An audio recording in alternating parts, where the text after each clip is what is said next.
All right, I am going to keep working right in this tab, but I'm going to make a new AI standard surface. This one is going to become my Rust AI standard surface. And for the moment, I'm going to take it and assign it to all 4 of my lanterns. Now on this one, I'm going to focus on nothing but how rusty things can be. So rust, let's head back over here and let's look at some pictures of rust.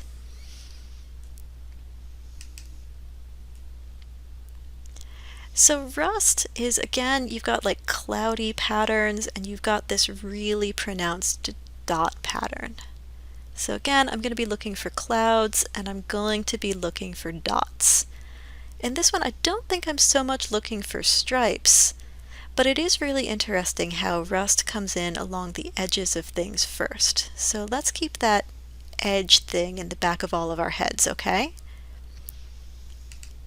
So over here in Maya, you know exactly what I'm going to do for starters. I'm going to make an AI noise node. And this first AI noise node, we'll give it a few octaves, and then we'll come in and we'll give it a scale. And I want this to be absolutely tiny. So I'm going to go 48 by 48. You can adjust the distortion, the lacunity, as you wish. And I'm going to output it into a range node. And here in the range node, I want to really exaggerate my black and white values, if I can. I'm not looking, am I? There we go. Now I'm looking.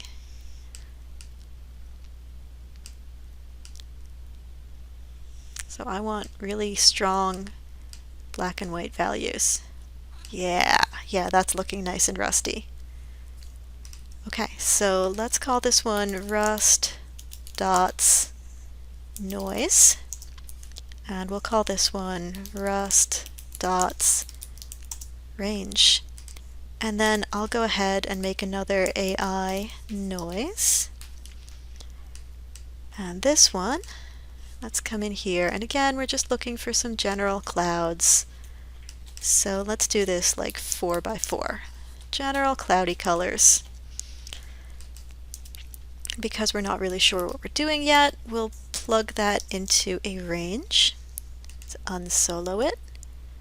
Go into the range node.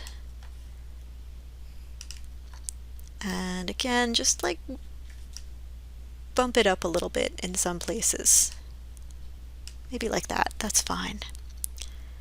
So this will be rust clouds. Let's spell everything correctly. Rust clouds noise and rust clouds range. Okay, we'll put those two together. I am going to multiply them. AI mult. There it is. But again, feel free to play around with all of the compositing nodes. If there's one that you like, keep using it, but always take a look and see what they all do. Oh, that's absolutely lovely. I think that is exactly what I wanted.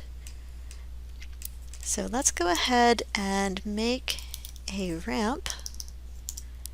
If you're making a plain rust, yours is going to go for a bunch of red colors. Let's unsolo this. Go out color R to the V coordinate. Now we'll solo this.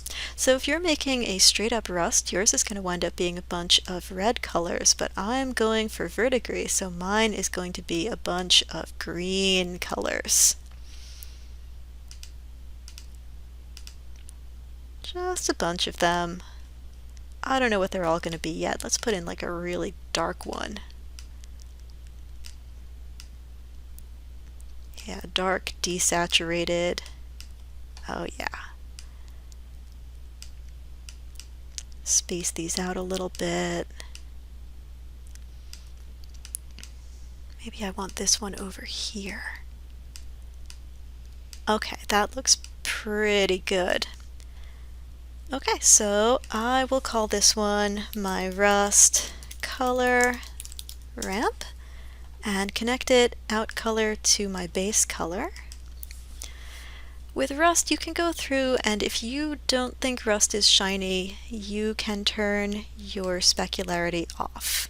If you do think rust is shiny, leave it on by all means.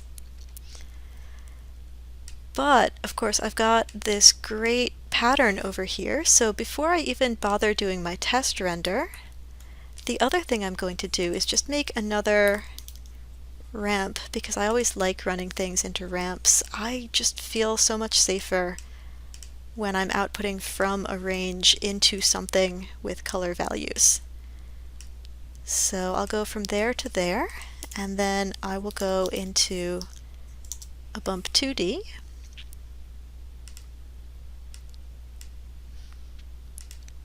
unsolo U, and we'll take this one down into the normal camera, and I'm going to leave this one set all the way up to 1 for the moment because I think rust is pretty darn bumpy.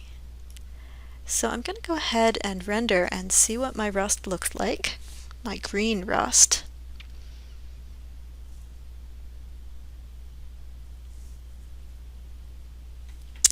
And I know you have to use your imagination here because we still need it to be attached to the copper. I think it's looking too white. I don't like how white it is. Let's see if I can get some of that white out of here. I just want more color in general. So let's take some more of these really dark greens, shift them over. Oh, really, really dark, super dark. Okay. There, let's try that and see what that looks like.